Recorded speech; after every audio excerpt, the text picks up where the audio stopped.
Barka da zuwa. Barka da zuwa tashar mu mai albarka ta Sport in Hausa. Idan yau ne zuwan ka na farko, don Allah ka taimaka kai mana subscribe. A yau za mu kawo muku labarin ɗan wasan ƙwallon ƙafa, shahararren ɗan wasan ƙwallon ƙafa nan da aka fi sani da Sadio Mane.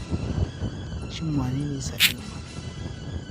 Sadio Mane ɗan wasan ƙwallon ƙafa ne da bayan wanda yake bugawa a ƙasar Senegal.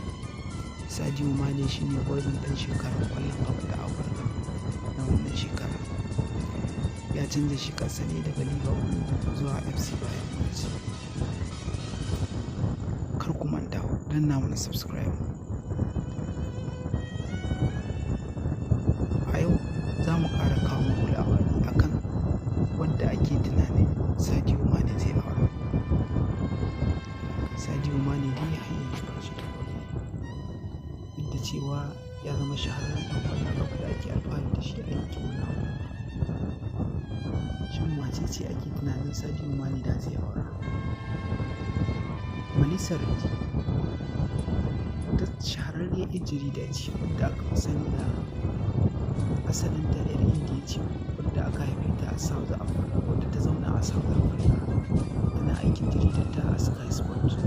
A baya 'yan jaridu sun yi da cewa Sadio Mane da zai aura alaƙarsa da Sadio Mane ta yi tsari domin har ana tunanin cewa ita ma sun sace kuma za ta iya aure shi saboda shi ma take sani.